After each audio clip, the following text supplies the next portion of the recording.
Nothing but the utmost in professionalism as I start up the video and immediately have to run away to turn off other lights because I forgot to check the scene. How's everybody doing? It's the Married Lab. As you can see, Amber's not here. She's waiting at the table for me. It's game day, and we're playing on super casual mode.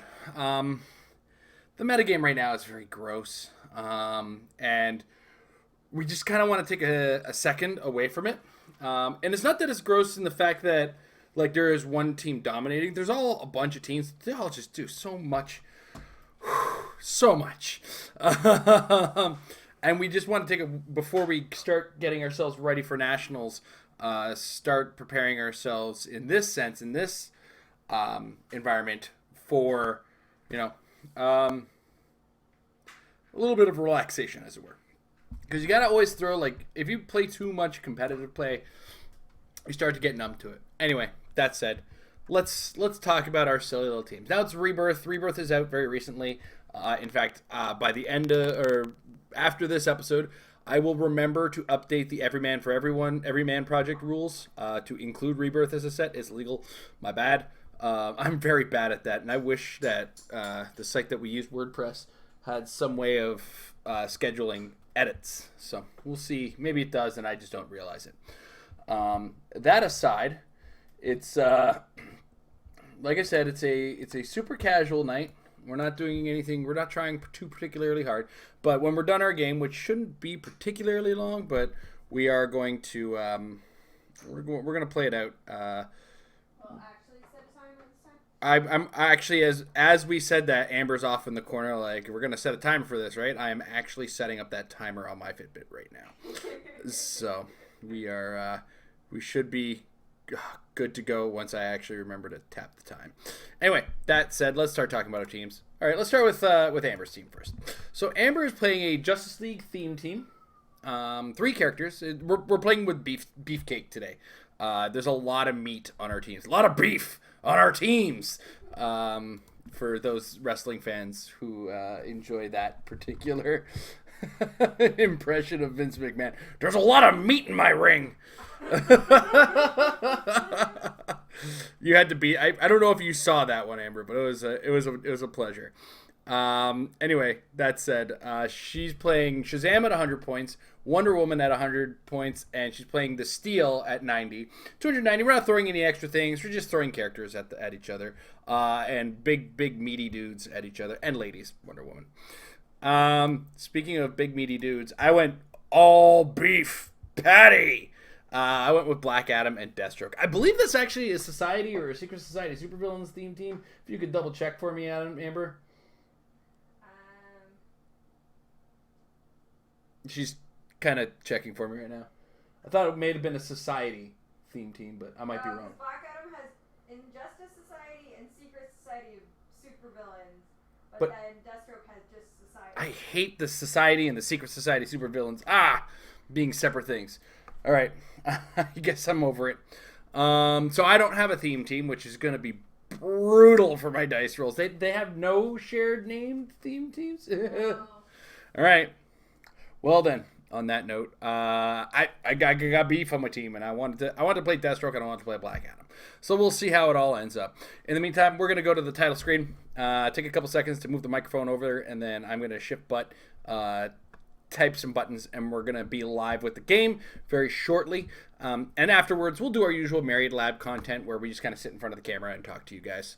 We do of course have questions for today towards the end of the episode, so if you have any questions for that, I haven't put the notice in the chat, but put in capital letters question in front of any questions you want to ask us so we can see them in the chat in case the chat starts getting up there, because when there's a lot of people talking all at once, that it's great. I love when people are talking in the chat, but trying to find the people's questions in there gets a little more difficult. So big capital letters question if you want to make sure your question is seen when we get to the end of the episode. But in the meantime, we're going to get our game started. We're going to go to the title screen and get that music back on while we set up.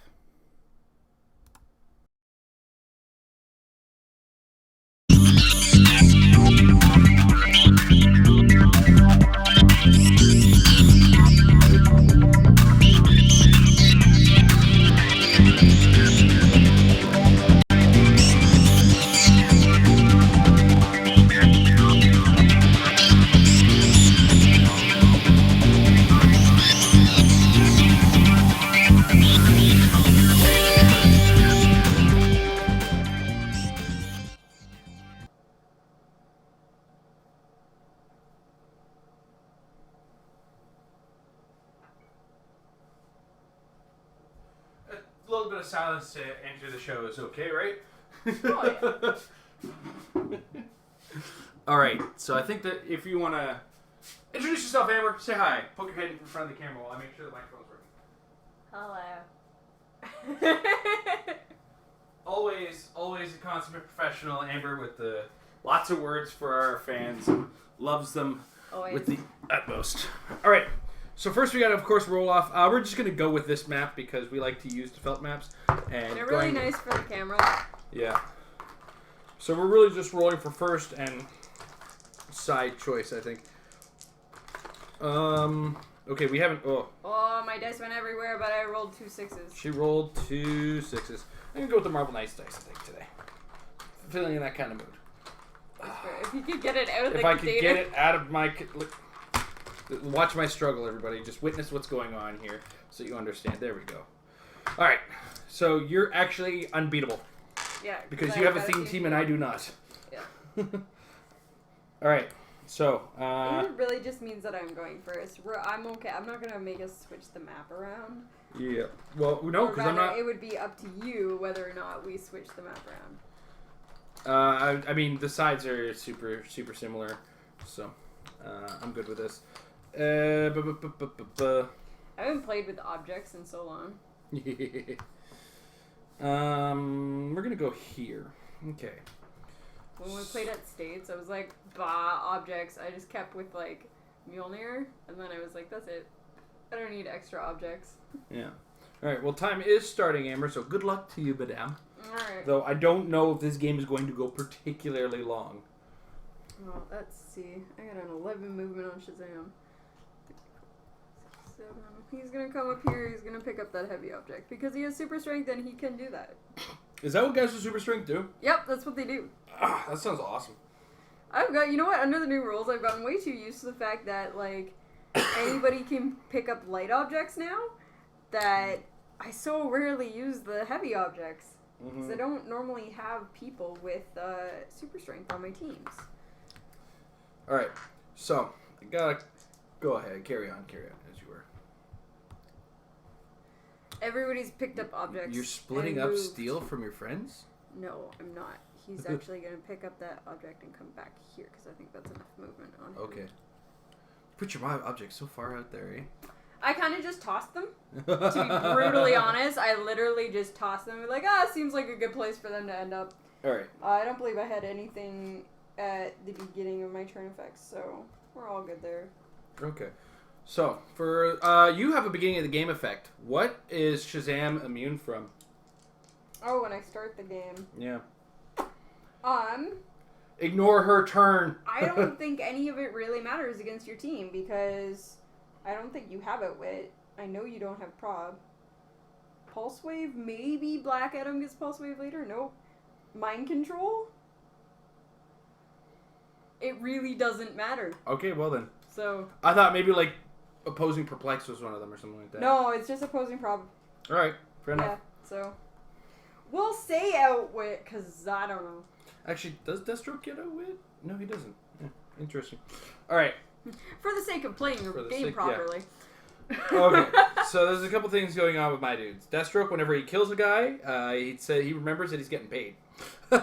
Or remember we're getting paid is a trait. When Deathstroke KOs one or more opposing characters with an attack after resolutions heal in 2 clicks. And he's got a special movement power that gives him running shot and charge.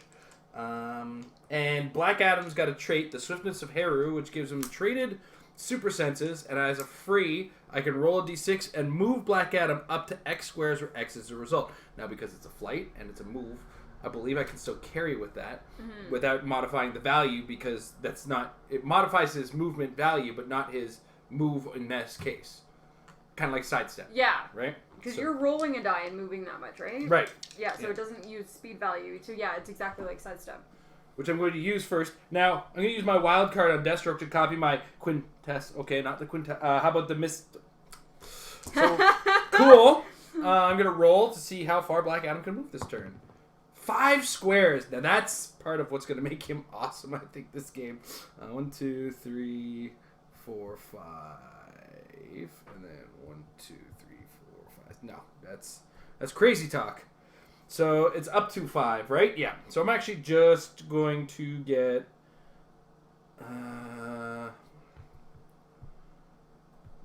1, 2, 3, 4, 5. I'm going to pick up the TV along the way. I was going to carry Deathstroke, but I decided against it because I wanted to carry the TV. That's fair. I need a TV. Black Adam needs a TV. He's kind of old school in that way. We'll give him a loot. Oh, wow, I pulled out the Luke Cage and the Iron Fist token. I kind of feel Nice. that gets you right in the feels when you pick up the 2 characters that you really like those tokens for. And then I got Hulk and Spider Iron Fist for the other ones. 1, 2, 3, 4. He ignores hindering for movement, so we're gonna go here with this stroke. I question myself. I'm gonna pass the turn to you. All right. Probably put way too much thought into that. Well, all of my characters are indomitable, but I'm just gonna clear. That will give Shazam a Zeus's Might token. Yep. So at the end of your turn, if Shazam has not been moved or placed this turn, give him a Zeus's Might token. Modify Shazam's defense by +1 for each token he has. When Shazam moves or is placed, remove all the tokens. So he now has a Zeus's Might token because I am clearing instead of doing anything else. All right. Now. So I think what I'm going to do. 1, 2, 3, 4, 5, 6. I just wanted to see where my danger zone is from Shazam. Yeah. I'm going to take a free action with Black Adam. All right. And he's going to be allowed to move up to 3 squares. And unfortunately, I'm carrying an object, which means... Where are you going? Come play with me. 1, 2, 3, 4, 5, 6. I always forget that this is actually my danger line. Yeah. Because that's where your character can be, and he attacks forward. You don't have any sources of perplex, correct? I do not. Okay, so 1, 2, 3. I'm going to go 3 squares here. I'm actually going to clear both of my characters as well and pass the turn to you. Okay. Oversharing my thought process, because right now we don't quite have the graphics to do a lot of what we used to be able to do in our games. Yeah, that's true. We used to put up everything, all That's the rules and stuff. Harder to manage live right now, Yeah. given the equipment we have. But we're getting there. We're getting better. Everybody has charge, so I need to actually be in your face to do things. But my 1, 2, 3, 4, 5, 6 again, the danger line there. This entire game has charge. Yeah. Well, doesn't Deathstroke have a running shot? And charge. Okay. Well, if we're fair. He's also got Exploit Weakness and Psychic Blast. Because he's not Deathstrokey enough. Yeah. So I'm actually going to move forward with Wonder Woman. Yeah. And with Steel. And hang back with Shazam for right now. Okay. 1, 2, 3, 4, 5. Okay, so I did do that right. I was kind of just eyeing that. Shazam's gonna get a second token. He's now +2 to his defense. Alright, so I think this is basically engagement 101 here. It's pretty much come get me. Yeah. Like, So what I am going to do is I'm going to lead with a running shot. Oh, she's got energy shield traded. yes, she does. So annoying. And Super Sense is that close. And you haven't used Steel special effects, so he's still invincible. He's impervious. He's impervious. Yeah, he's impervious, and then I can give him a free action to go down to invulnerable, and then adjacent friendly characters get +1 defense. Okay. So I'm actually going to take a running shot at Steel then, with Deathstroke using Psychic Blast. Nice. And that's an 11 attack against an 18 defense. I'm going to need a 7. And it's a critical hit for 4. Dang. And you got charged, so I can't knock you back. Yeah. 1, 2, 3, 4. That's a small amount of his dial. Yeah, that's actually why he. So Feels honestly, why gross. he's on this team. I was looking at 4 different Justice League characters to fill in that last 100 points, and it was his beefy dial that put him on the team. All right, I am going to charge, exploit weakness with Black Adam, Oof. because Black Adam has a 12 movement with charge. Yeah. And it's a 12 attack against a 17 defense. On steel. Steel? Okay. Yeah. Not ready for Wonder Woman just yet. Fair. Skinning to 5. That is an 11. So that will hit for 4 straight through. Right, because the exploit weakness. That's right. 1, 2, 3, 4. That is enough to kill him. Okay. So now I'm going to take a free with Black Adam. And I'm going to attempt to move him. So we're going to see which order. Move Black Adam. Okay, so I roll the die. I can move up to 5. Try to break away. Breaks away. 1, 2, 3, 4, 5. To here. Aww. Why don't you stick around? Wonder Woman doesn't look too happy about what I just did. So. That's fair. And I pass the turn to you. Alright. Unfortunately, I do kind of have to push the pressure here because you have willpower on both characters, yeah. So you can come back to me. And even though you're out of Shazam, so what I'm going to do is that I'm going to charge forward with Wonder Woman here. Okay. With the light object. And she's going to attack Deathstroke. All right. So it's an 11 against 18. You need a 7 to hit. There we go. That's a 7. Okay, you're going to deal 4 damage. Yeah. So I take 2 with Deathstroke because he is invulnerable. Now showing combat reflexes. Now I'm just gonna move next to you. So that's 2 tokens on Wonder Woman and 1 token on Shazam. Just because I wasn't in range to make that attack, but he is just gonna hang out next to you. That does remove his Zeus's Might tokens though. Mm-hmm. Yeah, because you moved. Yeah. Alright, I'm just kind of looking where Deathstroke's about to go, and it's not very far. Oh, and when Wonder Woman makes the first attack during a turn and hits until your next turn, all friendly characters with the Justice League keyword can use Close Combat Expert. That's going to be fun. Yeah. Won't have any Not effect this turn, but... Alright, so this is a very subtle game, as you can all tell. There's a lot of subtleties to what we have to do here. Okay. I'm going to play this out a little weird, I think, for a number of reasons. The first of which is, what I'm going to do is I'm going to charge with Deathstroke, or with Black Adam, and attack Shazam with Black Adam. Okay. With the TV this time. It's not as exciting as you'd think. He doesn't have exploit weakness anymore? Well, not when I'm using a TV with it. Oh, that's fair. Because there's Those are separate attacks now. Exploit weakness and super strength is now the most annoying thing in the world. But there is still that knockback thing, which is why super strength. Anyway, it is a 12 against a 17. So I roll. That's a hit. You have impervious. Yep. I'll roll for that. And I was 1, so Darn. I'm not getting that impervious. Okay. So that'll be 4 damage, and I just realized I have Mystics, so I don't know why I played it out like that. Okay. You have Mystics, I have Invincible, so I laugh at it. So you take Okay. 4. You take 4 after the reducers. Okay, so you're actually dealing 6. Yes, because I used a heavy object. Yeah. 1, 2, 3, 4. I don't like when my opponent does math for me. Yeah, sorry. I thought I set it out like after reducers you take 4. It's very possible you did. Your Mystics would trigger, but my Invincible says, ha Yeah. because Mystic sucks now. Yeah, because Mystics is penetrating now and not unavoidable? Is that Yep. what... That was the change that got made It's to it? penetrating, yeah. Meow. Yeah. Alright. I got the wrong... What? Get this spider crap out of here. It's Hulk.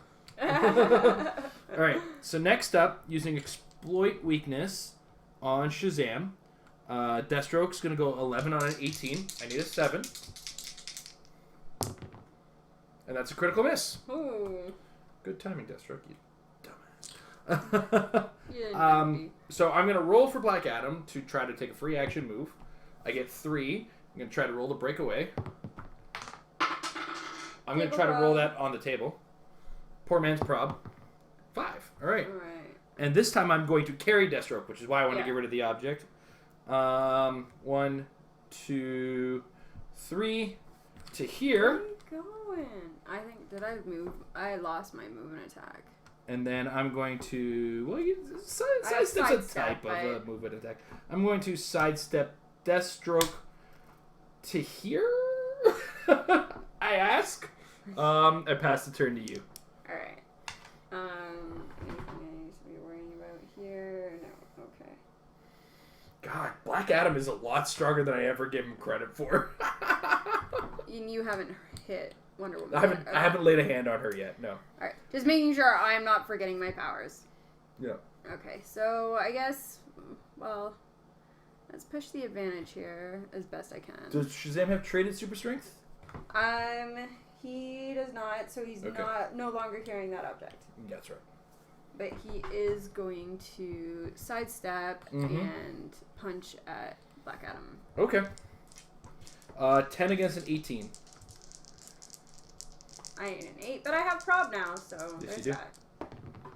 That's a 6. 6, I will use my prob. Yeah, you will. And now it's an 8. So I take 3, which becomes 1 with my invincible. I feel very outmatched in this game. But also, I have broken away with all of Black Adam's free move. Yeah, that's not helpful. That's barely fair. But also, like, you're playing Black Adam at full, and I'm playing Shazam on his lower dial. I was really hoping you would play Shazam with his high dial, and that would just... But that would just be... Yeah, well, then it would be what it is right now, but with a more powerful Shazam. I also warned you I was playing this Black Adam, so you're on your own. I knew. But I also don't want to counter build you. I'm going to sidestep Deathstroke to here. I'm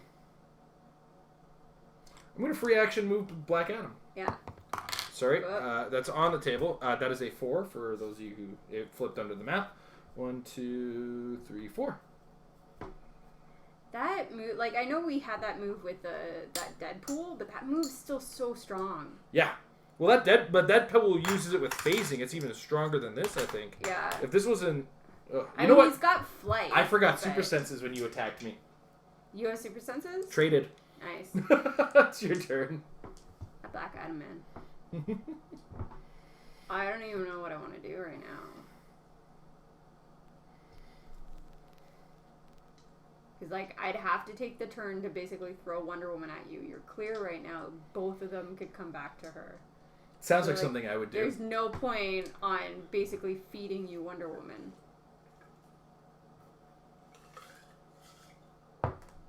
So I think what we're going to do here, we're going to move her back and pick up this trash can. Wonder Woman has been witnessing this hardcore pro wrestling that the humans have been watching. We're going to sidestep with Shazam, and he's going to clear his tokens. Speaking of, hey, where you going? I don't know. It's your turn. Okay. I'm going to sidestep Deathstroke to here. And take a free. Roll a d6. 6! Oh my gosh. And we're going to carry Deathstroke. 3, 4, 5, 6 to here. Wow. That just happened.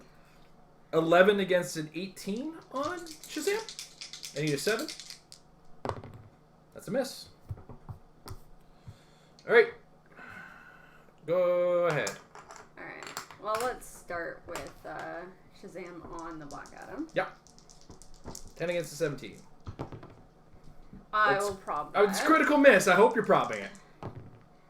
It's a 10. 10. Now I'm going to remember my super senses this time. Yep. Not good. Okay, so you dealt 3, I take 1. Okay, now I've got sidestep along with that free action. Okay, and we're gonna do this smartly. Or we're gonna charge with Wonder Woman, but we're gonna put her over here so that she's not gonna get shot by Deathstroke. At least without some effort. Yeah, we'll attack with the object. Okay. Because I like the idea of her having 4 damage. That's a hit. 11, yeah. That's an 11. That's a hit. So I'm gonna roll super senses. Nope. So I take 2 because of the damage increase.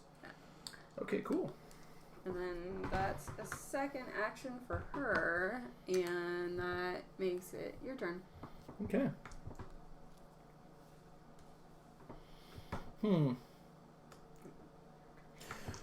Alright, so we're going to start with Deathstroke using range combat expert against Shazam. And we're going to go +1 attack, +1 damage. And that's going to be a 12 against a 19 because of the hindering. So I need a 7 to hit. That's a miss. Ooh. Okay. Should have used my Perplex from Black Adam. Which I'm going to use now on Black Adam's attack. And Black Adam is going to attack Wonder Woman. Oh, don't do that. 11 against an 18. I need a 7. It's a miss. All right. So I am not... See, guys, I told you I wasn't a liar about my dice. Oh, did Wonder Woman actually damaged you, right? I just haven't been taking my mystics. Oh, yeah. Taking mystics. Just one. And Shazam should take one. No. Did Shazam hit me last time? I don't know. I think... What click are you on? You know what? You've been hit twice. Yeah, I was hit, but you know what? We'll just... I'm going to take a free action to move with Shazam. I'm able to move 4, and my breakaway roll, I have plasticity, so we're going to go here. Yeah, I know. It's weird. It's not much. I pass turn to you. Alright. Well, Sam's just going to attack. But there's no real way for me to just, I can't just, not attack. Yeah, that's fair. What's your defense now? Are you 17. still invincible? 17 invulnerable. Or invulnerable now. Okay. That makes me feel a little bit better. It's a 6. It's a miss, so I'm assuming prob. Yeah. That's a critical hit. All right. So I'm going to take 2. Are you knocking me back? Yes. Okay. Mystics, because I'm going to remember this time. Yeah. Don't lose oh, I died. Don't lose Oh, well, okay. Then die. I mean, technically, I think you would have been dead a turn earlier. Because there was at least one time I didn't take my mystics, but... All right. Oops. My Wonder Woman didn't do anything this turn, though. So. No, yeah, so she gets to clear. Yep. Sorry, guys. Sometimes mystics is hard to remember. It is. I just want to make sure it wasn't something else in relation to this. Deathstroke, you have energy shield and you're in something. Yeah. Range combat expert +2 to attack. Nice. So 13 against, I guess, a 20? Because hindering and the energy shield. Yeah. I need a 7. That'll hit for 3. You'll end up taking 1. Yeah. And I only have my super senses at close combat. Close, yeah. Oh, I got super strength. You're there. Yes, sorry. I'm going to sidestep to here. And I'm going to free action move Black Adam. 3. So I'm just going to move him here. Right. And then I'm going to clear. Go ahead. Alright, Wonder Woman's going to attack Deathstroke there. Alright. I have combat reflexes, so it'll be a 10 on a 19. 1 up. She hits for 3. Kills Deathstroke.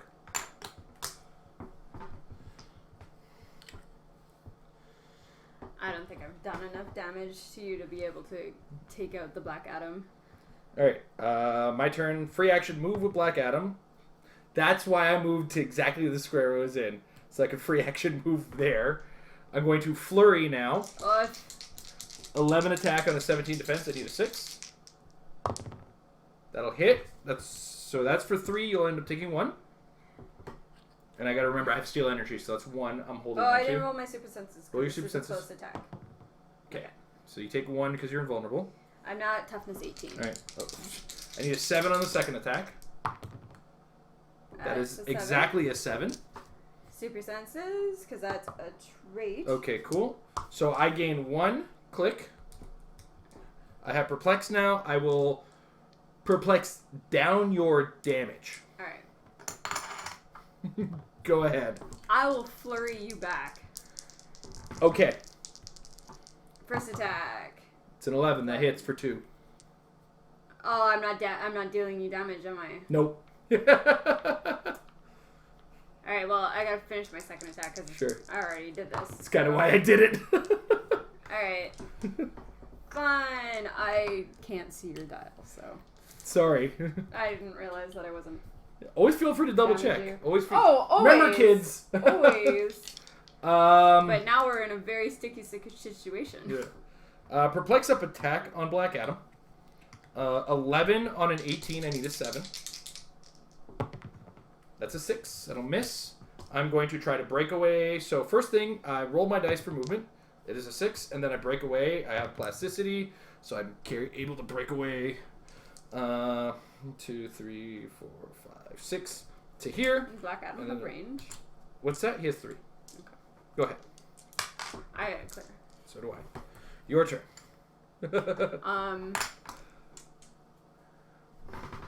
So this is where we get stuck, because I no longer have a movement ability. Mm-hmm. I have flurry. I can move to you and waste an action, and then you just punch me back. So I'm going to make you try and come to me. Okay. I'm going to take my free action with Black Adam. I'm going to move 4, 1, 2, 3 to here. I'm going to perplex up my attack, and 11 against a 21. It's a miss. Go ahead.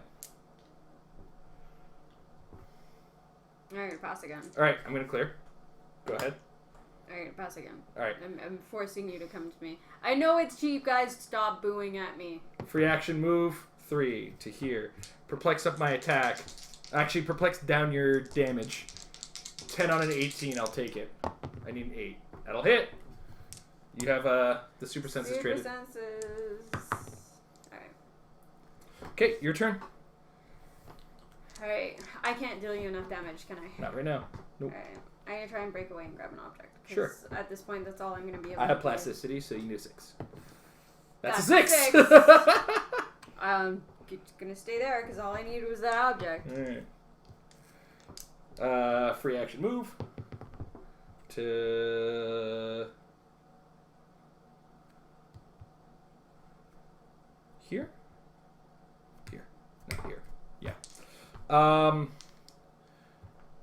Perplex up attack. 11 on a 20. I need a 9 to hit. That's a 10. That hits for 3, and you take 2 because of toughness. Alright. Well. Pass to you. Oh, I gotta clear. Actually, you know what? You're double tokened. Okay. I'll just come to you. Object will stay back there. Yes, because I lost that super strength that I had gained. So now it really doesn't matter what I'm doing right now. Free action. I'm going to move 6 and break away successfully because I still have plasticity. We're going to go here. And we're going to clear with perplexed up defense, I guess. Clear. Alright. Free action move to here, perplexed up attack, and it's an 11 against a 16. For 3, you take 2 after toughness, and then I steal energy. And I die. That end game where it's like, you kind of know where it's going to go. And it's like, I can't just be like, alright, come kill me, but also, I cannot do anything against you. Yeah. Like, that's such a frustrating situation. I really like. I've got a new love for this Black Adam, to be brutally honest. You have my sentinel leg. Yes, you have my log and my trash can.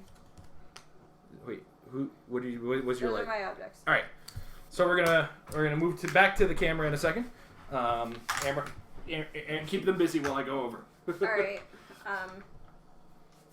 I don't like when I get put on this spot where it's like, oh, keep them busy, keep them entertained. And I'm like, I'm going to rabble and rant, or rather just keep talking, babble. That's the word I'm looking for. I'm going to babble and not make any sense at all while I pack up my play kit here. Vamping, Amber. You're a vamp. Don't have to do it. You're a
We're married. And they know we are. All right. That was a game. Kind of. It was a game. It stopped being a game at one point. There was a lot of smashing. Oh my god, that Black Adam, when he can break away constantly, oh my gosh, is he a threat? It definitely helps that he's got plasticity as well to add to, like, just his constant, I'm gonna walk away from you. Yeah. I don't care about you anymore.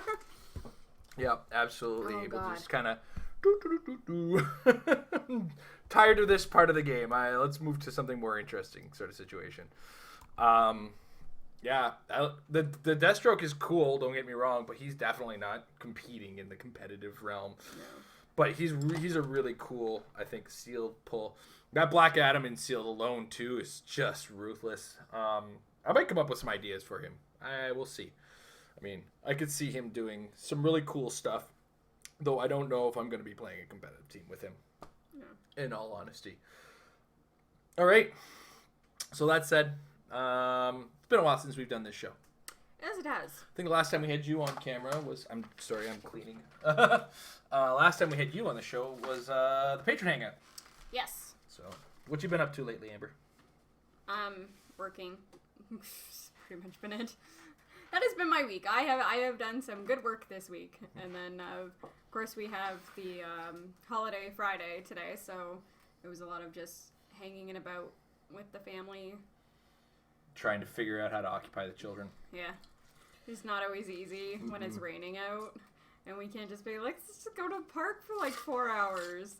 Well, we took them out, like walked around for a bit, but they weren't too happy about that. Yeah, but that was that whole like prison yard you need to move kind of situation. It's like you need air to breathe. You need to not be in the house. You need to move or you will become blobs, and I'm not having you as blobs kind of situation. No. That's fine. I guess we're in that point where we're prepping for spring WKOs and spring nationals. Nationals probably in the summer. So we're kind of mulling around ideas. Amber's kind of stuck on her team right now, and I'm going to try to talk her out of being that stuck. But well, it will get to a point. I will try other things. It'll change. But for now. Like I did the Starro team for New York States because it was a team that I knew what it was doing and I didn't have any time to practice anything else. Excuse me. Unfortunately now that I work, like I get up at 5 in the morning to go to work, our nighttime practices have gone down significantly because we just don't have the time to. She says significantly. I mean, they're obliterated. They're gone. Yeah. They have been more than decimated. Yes. So I don't have that time. I know I've had like, Emily has offered to do like Roll20 and stuff, but I don't even have time for that. So, when I have a team that I can understand and that I can use, I'm like, all right, yeah, you know, it's not the most competitive thing in meta anymore, but it can still compete.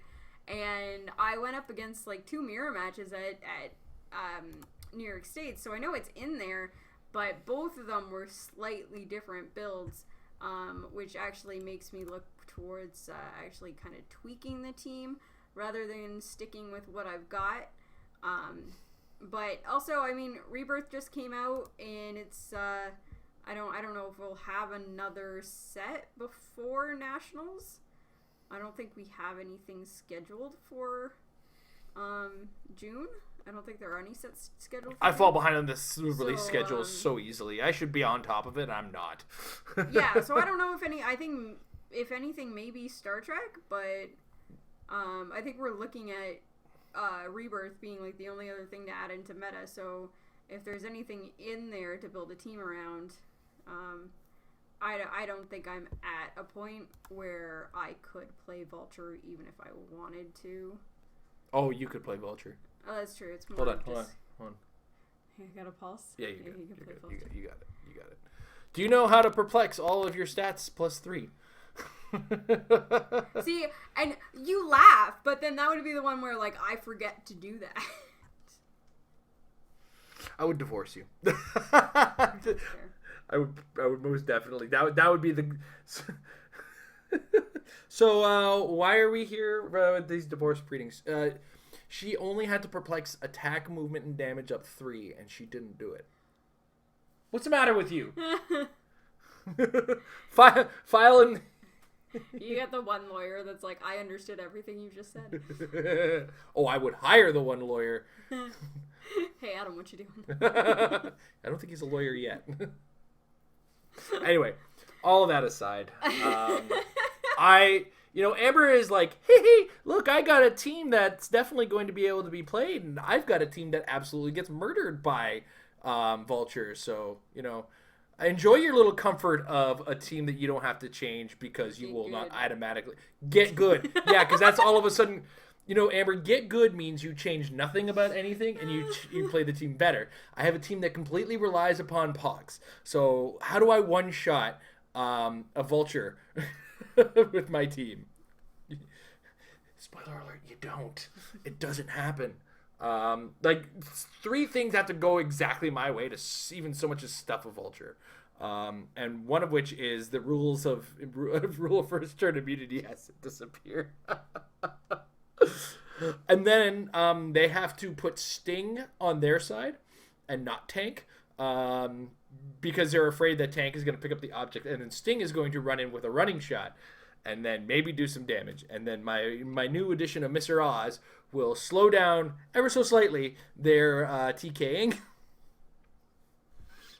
And then, if the moon is blue and the stars are in alignment, I just might, be able to play my team. That's fair. I don't know if you caught that. I was being a little facetious and sarcastic. I don't know if you caught it. But at the same time, I don't want to directly counter. I just want a team that has the tools to beat it that I want to play. And that's always been the hard case for me. It's like, can I beat it possibly with a team that I want to play? And the problem is that I have been able to, for the past year and a half, comfortably play a team that will always make bystanders. I'm about to enter a realm where it's not even an option, it's actually a liability. Mm-hmm. And I can't handle it. I can't, swarm teams that die to 3 or 4 damage. Can't do it no more. I kind of miss some things that were able to stop that, to be brutally honest. I've never wanted Faust more in my life. Oh. See what you people have done to him? No power or movements for you. Oh my god. Is it sad? It's pretty bad that I've gone that far. You know how horrible it is to be sitting in a meta where you're like, man, I miss Faust. I wish Faust was here. I just wish it was an option, just to scare it off. It's like, go away, stop it. No, I'm just kidding. I would never actually wish that upon the metagame. It's just that I gotta scrap the scientist team because it doesn't function the way I want it to function. It will die to a lot of things, and even with the addition of Dr. Midnight, there's just no room for that, to be brutally honest. I'd have to drop some of the things that I already have in the team, and really, the idea of the team is based around 200 points of the team already, that being Iron Man and Stegron, which is a problematic combination already. So I might reattempt the Earth X version of the team. Oh, the one with the flunkies? Yes and no. I gotta take a look at things. There's a lot of things I have to look at just to see if I can run them. But again, that runs on the same fundamental of, oh yeah, if Vulture hits one thing, I just lose. So yeah. It's been a really difficult situation. I haven't bothered to actually really look at Vulture. What is it that he's doing? Okay, so Amber, because you asked and I have to say the words out loud now, the Vulture has a trait that says he can use charge at no cost if he KOs a character with an attack after resolutions. Okay? Now, there's a certain number of things in regards to this. The first thing is the team that's using the Vulture is now using Doc Ock's arms, which the newest version of Dr. Octopus arms, guess what? It gives Flurry and Giant Reach too. And ignores, a lot of other things that just don't matter. It's also indestructible. Okay. Which, makes thematic sense because they're adamantium. Mm-hmm. So what'll happen is they will use the team plays a bunch of perplexity and some TK, specifically the Jean Grey to TK at like 9 squares. It's ridiculous how much reach they get out of this character. So they'll move the Vulture 9 squares up. The Vulture has sidestep as well. And when they use sidestep, they can roll a d6, and on a 4 or higher, they can use sidestep again. So what ends up happening is they charge whatever character, something they know they're going to kill, right? They perplex up attack and damage and whatever movement they might actually need out of the Vulture. The Vulture already has some pretty high movement. They kill something, okay? Now let's say they get lucky and they kill 2 somethings. This is where it gets really stupid. This is their first. This character naturally has charge on the first 2 clicks, okay? So they charge, giant reach, and they flurry. They kill 1 thing. So that means after actions resolve, they will be able to use charge at no cost. If they kill a second thing, because of the ruling and the way that Flurry interacts with Steel Energy, or the way that anything interacts with Mystics and that kind of thing, because it's after actions resolve, you'll get a second use of charge. Yeah. Okay? So now I've got 2 uses of charge. Still got Flurry. Now I can charge again, and let's account for how far we've moved. So with Jean Grey properly TKing, you've moved 9 squares with the Vulture with the TK. Then you've charged with, let's say, 1 or 2 perplexes. So you've charged between 6 and 7. You've also got a sidestep. So you've moved, like, we're at 9. 9 plus 6 is 15. 15 plus another 2 is 17 squares. I've killed something. Killed 2 somethings if I'm lucky. Mm-hmm. Okay? I can now charge again. So I've moved from that original, 18 squares? Yeah. To 18. Another 6 squares. So 24 squares. And I get to make 2 more attacks, and then if I kill something on that, another charge is going to stack up. Now, because the ways these are stacking up, if I use this, so I use 1 charge, I've got 1 left still to use from the previous one. I kill something on this next charge. Whoop! I now still have 2 uses of charge. So what ends up happening, even with the Whales team or characters with stop clicks, you kill everything that doesn't have stop clicks, right? And you start mounting these up, and then you just continuously charge and flurry whatever might be left and has a stop click. Does he ignore characters? Yes. Specifically when he uses the charge after KO. I hated having to explain that. And I hate that, like, if you don't understand, if you didn't know this exists, I apologize for ruining the competitive metagame for you, because now you know this exists, and now you have to deal with this. And this is not easy to deal with. Because until rotation, it's currently using Joker's Canister. Because you're thinking in your head, I can use Shape Change. Now with Joker's Canister, you can't, because it gives out Battle Fury. So how does Joker's Canister work into this? Because if he's equipped with... Well, the Joker's Canister's not an equip. It's a triggered effect that you have to have somebody there to take an action with it. And it's board wide? That's not... It's within a couple squares of him. Like, there's... the way... Sometimes the situations where you're required to use your Joker's Canister, this doesn't happen on turn 1 or 2. It'll happen on, like, turn 3. Okay. I don't remember specifically what the Joker's Canister does. I just do remember it's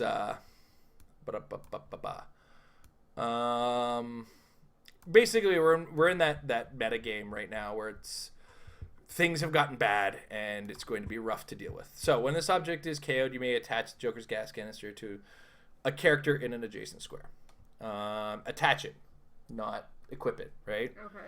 When this object is KO'd as part of an object attack, you may attach the Joker's gas marker to the hit target. While the Joker's gas marker is attached, the character can use Battle Fury and modifies his attack and damage by +1 and its defense value by -2. The beginning of each of that character's turns, roll a d6 on a 5 to 6, remove the gas marker. Okay, so you could put it on Vulture because it's attaching, not equipping, so he can have the gas canister as well as the octopus arms. Yeah. You just have to KO it. Yeah. So one of your many attacks. It's not even many. Like, you just have like a big Tony or somebody with 3 damage on the team. Because here's the thing: the Vulture's only 80 points. Or not even. He's 50 points of the team. Right. Like, That's the part that makes me puke. Is the Vulture represents 50 points, and even with the Doc Ock's arms, it's still only 60 points of your team. The 5-point ID card to use the Jean Grey ID, that's we've barely spent 70 points, and those are the pieces that ruin this, wreck this. Call in Jean Grey to have her TK? Yeah. Okay. You're about to score more than 50 points. It's rough. And the problem is this is one of those cycles of the metagame. And I don't know if you guys, if for players who've been playing long term in the game and paid attention to the competitive metagame, we've had a few meta games where it's been play or beat this team. And when the next rotation comes around, this Vulture team is going to be one of the teams to beat. Now, there is ways to manage with it, manage against it, and people are talking about it right now. But when you see it in action, it's kind of gag-inducing. Like, you can't go, whoa, when you watch just in one single turn the Vulture wipe a board. And yeah, in our first round, it states Emily's first game was done by turn 2. Yeah, because it wins on turn 2. And Tyler Spee's Whale team crumbles to it because this team packs outwit as well as a bunch of other things. I mean, I think it was one of the most game-breaking versions of it has been Dustin Cedar's version, which will play both the Star Fox and the Al Jordan, both of which have +2 perplexes.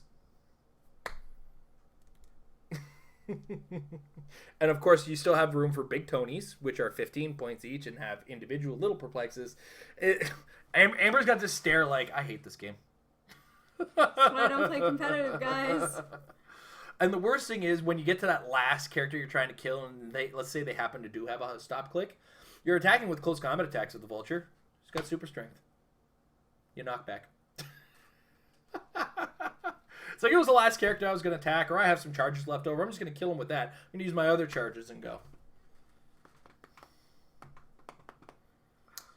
Hey, remember that deck I told you about in Magic called Storm? Yes. HeroClix managed to make it. Yep. Guys, when we told you that HeroClix should be more like Magic, this wasn't what we meant. It was seriously just an organized play, and they did that. Eventually, they did that. Because, oddly enough, the WKOs would be equivalent to Pro Tour qualifiers or preliminary Pro Tour qualifiers even. Nationals would be like your Pro qualifiers that get you up to Worlds, and Worlds being Pro Tour. And then you still have those last chances to get into Worlds with various other means. Like, they followed that, which was great. And then they started doing things that are, they started making planeswalkers. It's like, this, what? And then, they created a character who has effectively HeroClix's version of Storm. It's pretty gross. So how long before he ends up on the watch list? With any luck, after U.S. Nationals, but I don't think he'll be on it because people are hypothesizing ways to kill him. But when people say, oh, the meta is still open when they find a way to beat this, all they have actually done is found a specific tool to deal with this team, and not necessarily with whatever else might show up, or that's the hard the part arms wars, the arms race of making the better thing. Yeah. Like Patrick wrote that article, and then you start to think like, well, okay, so where did this kind of thing happen previously? And that was the year of team bases versus the Ghost Rider team. Yeah. Right. So I still don't think, I understand the wording of it and why it works the way it does, but I don't think it was supposed to work that way. Well, I don't think and what's weird is they put it in the same set as the Doc Ock's arms. Like, both of these are in Earth X, so how did this not come up, Yeah, I don't think they ever really got into thinking the fact that this guy is going to stack charges, 15 attacks in a turn. Yeah. Because, there should never be a scenario where a hero, one single click, makes 15 attacks in a turn. I mean, and the other thing is because it's the requirement is a KO, it doesn't seem so threatening because he's actually got 3 damage, possibly 5 if you use a heavy object. Yeah. Maybe some perplexity does a 6 damage, and you think to yourself, like, is he really going to kill anything on the first turn? Like, or in on his own, and it's not really him on his own. That's the busted part. No, it's the inclusion of flurry. And that's the thing, is giving him the flurry, so then that turns his 3 damage to base 6. But I mean, a smart enough way of thinking, you should always just kind of add 3 to everything, because that's as much as you can perplex. We're players. We understand how to use perplex. We're gonna get into a situation where that 3 will be 6. Yeah. And that's without the flurry. And then that flurry makes it 12. And it's like, okay, well now in a single attack, this guy is now doing He rotates damage. a dial. Yeah. Because a single dial at most can hold 12 clicks. So as long as they have no defense modifier, you can one go a full dial character. And I mean, even without the octopus arms giving him flurry, give him exospecs. Yep. Give him like something. I mean, Well, obviously the exospecs that's is, not that's not going to work. Obviously that is, but I'm just saying there are ways in this game that exist to give a character like this flurry. Yeah. So I think exospecs would be one that isn't ideal because it would stop you from being able to use charge. yeah, like I understand that much, but it's just the what I was trying to say of that is that there are ways to give characters the powers that you need to give them. Yeah, and there could be some ways to give characters an extra attack. Like we're stupidly clever as HeroClix players. We're good at this kind of stuff, and it's like I said when I was on Edward Sheldon's podcast. We don't use these character stats. We kind of make it up on our own and make up extra stats and find extra things. And if I think giving ready access to flurry is the worst thing you could like. I think those Doc Ock arms should be very limited. A HeroClix figure is never the figure that you get. Like, no. Well, when we get into competitive play, that's absolutely Yeah. correct. It's like I did in that episode introducing new players to competitive play, where I just took a major victory and went snap and ripped it off the dial. Like the reason is we take that dial and we manipulate and we push and we push it and we push it, and we're all guilty of it when we get to competitive play. yeah. So we as players aren't the bad guys in this situation. We're just using the tool set. If my kid takes Lego and builds a computer, I'm proud of him. So I mean, even if I because I'm just like, oh well, I'm not really all that competitive. But even when I sit back and look at like the two like competitive teams that like I did the best with, my 2 teams, and it was the Skullship team and the Titano team. Mm-hmm. And it's like with the Skullship team, when the very first build of it used the Sinestro battery. So it was like, all right, well, pretty much everything in HeroClix now has -2 attack because nothing's going to be bigger than me. Because at the time, adding in the trait for his cities made him a 250-point character. Mm-hmm. And he was still a great 400-point character, as Tom said. Yeah. So, like, there was nothing else in the metagame that was higher than 250 points. So everything was -2 to him. And then, like, the Titano team put the Star Sapphire battery on him because nobody expects Titano to be attacking with a 13 range. Yeah. So it's just like, I'm going to take, like, it's one of those things. You take the figure, and yeah, this is all part of the game where you add to it, you build, there's a whole point of building teams, but then a figure is never what it is when you just look at it. Yeah, absolutely. Competitive play is, it's gross. And I mean, look what I did with the police team. Right? I took a police team and I said, okay, well, Banshee, Central City Police Officer, Rocket Raccoon, and Cerise are now a named theme team. Wait, what? Yeah, now I have theme probs. Wait, hold on. And I'm going to prob that miss with like a 12 attack, 6 damage with knockback that deals double damage and penetrating double damage. So hold on. No. This is happening. You just accept it. You just accept what's about to happen to you. And by the way, this is all happening on a mountain top, and we're shooting through the mountain. Yeah, so you can't see me for prop. Oh, that was gross. Yeah, because it was a +4, and theme teams were like, "You're playing a theme team? Who plays a theme team?" That was not the. It was the not a time normal of thing. Yeah. So yeah, ultimately, where we were going with this whole train of thought is, what do I now have to do? And now I'm entering the arms race, as it were, and forced out of a team that I liked to play because of the existence of certain other teams. And that happens. But then what hurts the most is that I cannot play the type of strategy that I want to play. And that makes me sad.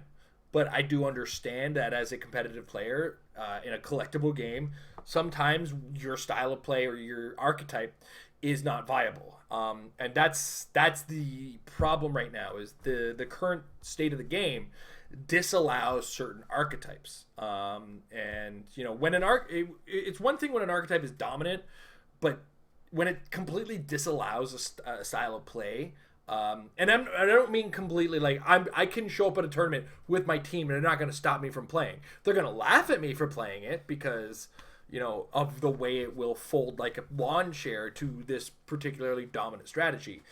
But I am going to run into a problem where the second I come across this team, and the other part about this team is it is not expensive. I mean, I think the Jean Grey is the most expensive portion of it. Mm-hmm. Outside of that, the Vulture's an uncommon prime, which are not particularly difficult to get. And this is probably like the most devastating uncommon prime since Brother Voodoo. And like you use big Tonys or commons. Yeah. I mean, chances are because everybody's talking about the contents of this team, a lot of the stuff skyrockets in price. But because of Justin Cedar's build, this team survives rotation. And it kind of like for everybody who says, well, Hawkeye's just as bad. No, because pay attention to what I said. Hawkeye is also very dependent on needing to hit, but also he specifies that he has to choose a different target, one that hasn't already been hit. So like, whereas the Vulture with his flurry, if you didn't kill that person the first time around, you're gonna attack again. And then if you still didn't kill him because he ignores characters, you can basically dance around the character, come back and charge them again, and attack them 2 more times with flurry. And that's what makes the Vulture much higher up on that threat list than the Hawkeye, who has to choose a new target. Yeah. And the Hawkeye is gross with the Proxima Midnight Spear, but I've watched Hawkeyes miss like the second attack against my Pog teams, and I've just been like, sorry? At New York States, I beat a Hawkeye team by doing absolutely nothing at all and watching the guy's dice fail on him. Like, he just could not hit my team. Yeah. And that was it. I ended up scoring enough points, killed the right thing. I was I think it was like 30 to 25 or something like that. Like, it was such a low point game, but I scored enough points with like the 2 little things that I killed versus he killed my Groot because he missed every single attack. Yeah. I mean, Vulture can miss every single attack too, but yeah, and what we ultimately come across is it's going to be a return to you either have to play something that doesn't die against a Vulture, and that exists in things like the Lockjaws and the Unimind are hard to kill. Solo Unimind is actually apparently a bit of a pain for him. But the other thing too is when you're playing a one-man army who is obviously hard to kill, you still got to survive 12 damage. Yeah. It's because even if he's not doing that constant charge, with all of that perplex, everything that you've put on top of him, especially as you were saying, Dustin's version of the team where he's just perplexed up as high as he can go on every stat, that's still like we're looking at a 14 attack, 6 damage twice on a Unimind.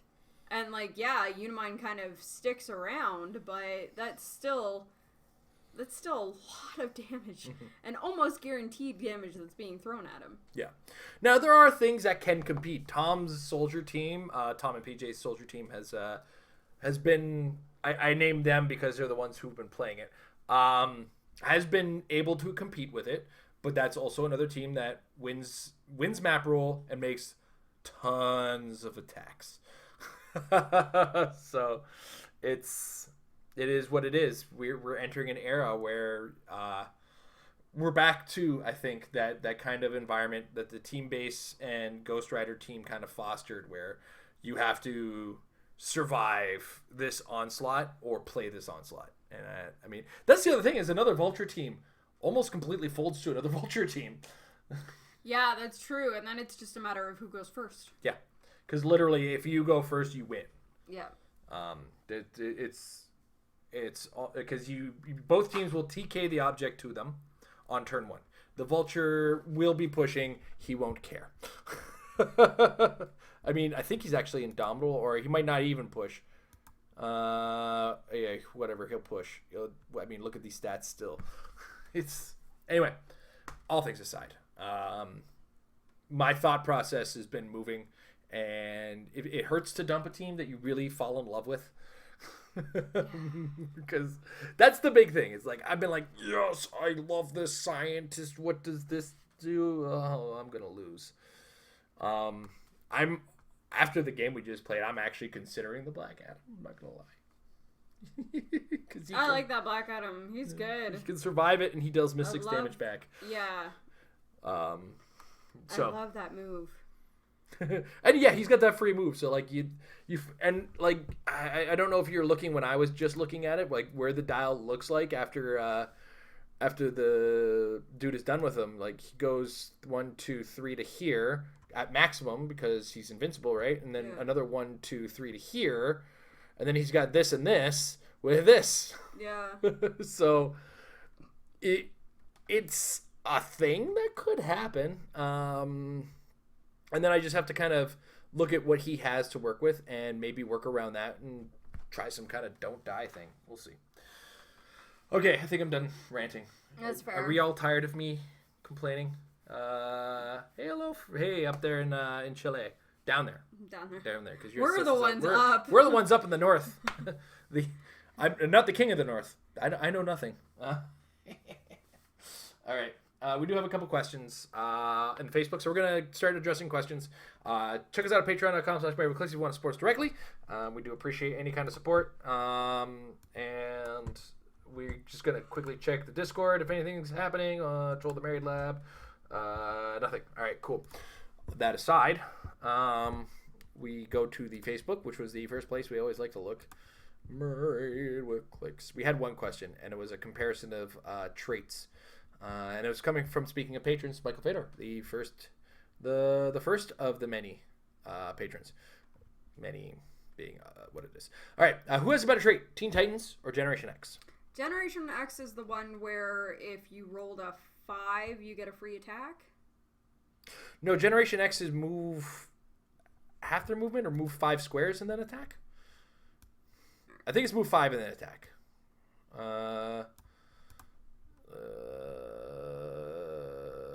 Hellion? Nope. You know what? I know somebody who has it. Chamber. Here we go. Move up to 5 squares, then make a close attack. And then you know what the new Teen Titans trait is? Yeah, that's the one where after you move, when you can use the Teen Titans team ability for free. Which one do you like better? Does that double check for the Teen Titans one? Does that specify that it has to be a move, like capital move, capital or move? Just okay? So it can be a sidestep in the free action. Yeah, I checked. Jericho has it, so I was like, "Ooh, can I?" No, okay, cool. Yeah, because originally I was leaning towards liking the Teen Titans more because I thought it was just any time the character had move, but with it being specifically a move action, like it's still nice because you do get that little bit of healing, a bit of extra oomph out of the Teen Titans team ability, because a lot of the times you might not actually be adjacent. It may actually be better for you not to be adjacent to each other. I'm still kind of leaning towards that. The hard part with the Generation X one is that it's a power action, so that is your action, but then it's just a flat attack. So it's like you're not using basically any powers with that. You can't use objects with it. You're like, it's a plain vanilla attack where a lot of the Generation X guys aren't really beefy enough for just a vanilla attack to really do anything for them. Mm-hmm.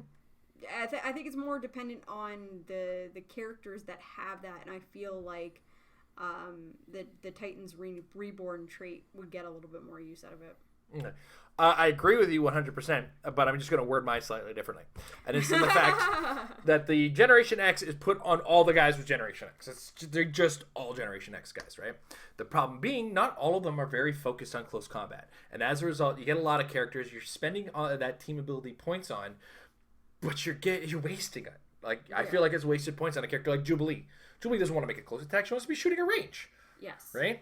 Whereas with the Teen Titans one, it's universally useful. All of them can use it because that team ability is just super great. And maybe one guy on your team isn't necessarily always using that team ability to heal someone else. He's got to have it to get healed. And as a result, that makes it significantly more useful. In addition to which, characters like Jericho exist with it, who's got this special movement that gives him sidestep. He flies, so he moves in and then he sidesteps and then he perplexes. And all of this after he's Teen Titaned. Like, that's flexibility. There's so much flexibility with this. And the fact that so frequently it's just about getting that move to the position that you need them to be in. And it's that hero clicks I can't stress enough. Healing one click is so powerful. This is not D&D. This is not, World of Warcraft. You gotta think of like just how much a character's dial will change when you go from like one character. Just think about how many times you're like on top click and you get dealt 1 damage and you're like, oh crap, like now I've like dropped this or I've lost this power or stuff like that. Like the way that the hero clicks dials change, just healing 1 click can be huge. It could be the difference between running shot, psychic blast, and sidestep precision strike sometimes. Yeah, absolutely. Oh, sorry. No, I think I was just going to add for anybody, because unfortunately team abilities are kind of hidden away. For anybody that doesn't know what the Teen Titans team ability is, when 2 characters with the team ability are adjacent to each other, give one a power action, and sorry, what? I'm saying sorry to everybody as I fan myself and distract from you. Give one of them a power action, you heal the other, and then you roll a die, and on a 5-6, they don't take damage. Otherwise, you're giving a click for a click. Yeah. So, yeah. Both guys have to have the Teen Titans or X-Men team ability because it's both the same. One guy takes a power action, this guy over here. This guy here, who he's adjacent to this guy will heal 1 click, and then you roll a die. On a 5 or 6, or on a 1 to 4, this guy takes damage. On 5, 6, he does not. So yeah, sometimes they need to hear it both ways. Yeah. So allowing this to use that team ability at no cost after having moved is kind of nice because, hey, you know what? There isn't really anything currently, but who knows what's going to come out that say, hey, you're not allowed to use power actions. Well, I'm not using a power action. I'm using it at no cost. I feel like there's something that does give you no power action. I feel like it's a reporter. Yeah. And I might be wrong. Anyway. Irregardless, as they say. Reborn Cargo the Best. I believe he also sent us this message on Facebook. He wants suggestions on how to use the Devastator. The Devastator. Okay. So building teams around the Devastator. I'm not sure if you're looking for casual or competitive. If you're looking for competitive, I urge you to look in a different direction. Don't get me wrong. He's cool looking, and his power set is neat. But in the current competitive environment, he doesn't have it. He's super outwittable. He's very easy to kill. But what you do want to do, if you are planning on using the character in general, a character like the Devastator really benefits from being able to move him without him moving, if that makes any sense. So something like telekinesis. He doesn't fly, so somebody who can carry, because I don't think he has Battle Fury very early on. Has he traded Battle Fury? You always got to check. Yeah. But the other thing you got to be careful of is that Doomsday Virus thing. That is not powerful in the sense that, like, yeah, it can do some damage, but once those tokens start stacking up, their characters get better. Because every 2 Doomsday tokens that you put on an opposing character, they get +2 are +1 to stats, right? So yeah, you got 2 of them, and on a 1 or a 2, they're going to take damage, but now they're +1 to all their stats. That is frightening. Yeah. Right? So you do have to level out understanding how the Devastator is going to work with what you want to do. So ideally, you'll want to use telekinesis to move him in, but you also want to be able to protect him from long range because he is a 0 range character and he doesn't have a lot of particularly high movement. So telekinesis, carrying him, finding alternative ways of giving him sidestep to get that charge off. You got to put a lot of hard work into him. If you're looking into 300-point environment, it's not ideal for him. You got to go bigger than 300 for him to make a lot of sense and be super strong. And that's, sometimes they make these characters in sets that are a little bit more casually focused, which is not a problem. We might throw a game on camera with him, just so people kind of get a feel for what he does. Hopefully that doesn't die. But when you are playing with him, do make sure you stick to the "we will not hide in the shadows anymore" trait. See how much you can capitalize on that, because if you keep him in the open, he gets +1 defense against range. That's beautiful. The Tony Stark's car is a great way to give him energy shield if you use it as terrain. If he's getting attacked by guys with stealth, he gets extra attack. If he's getting attacked by guys who are in hindering terrain, he gets +1 to defense. Like, you maximize how much defense he can get at a distance so that hopefully those high numbers can stave it off. Because he can get, if you play him at 225, he can get up to 22 defense in the right situation. That's with the rule of 3, right? Nobody likes to hear the words, "I got 22 defense." Ever. And that's kind of my suggestions with Devastators. You got to treat him like any other big, dumb, brute type character who doesn't fly. Treat him like your Hulks. But at the same time, he doesn't function on the same level as like the Hulk that's popular in the competitive game. I think that does that answer the question correctly? I think so. I feel, having heard a lot of what you just said there, I feel he's very similar to the champion pool when he first came out, where he was very alluring and people wanted to use him, but then got to the point where like he, at the time, you couldn't TK him because of the TK rules needing to be standard characters. Yeah, he was a giant at the time. So like he couldn't be carried, he couldn't be TK'd, and it was like, what do you do with this guy that only moves like 4? I think it was like something really low. So I feel like this kind of goes into this where these big brute guys are so like intriguing and you want to play them, but then when it comes down to actually having to play them, it gets a little bit harder to get them to just stay alive long enough to actually get them to do what they're supposed to do.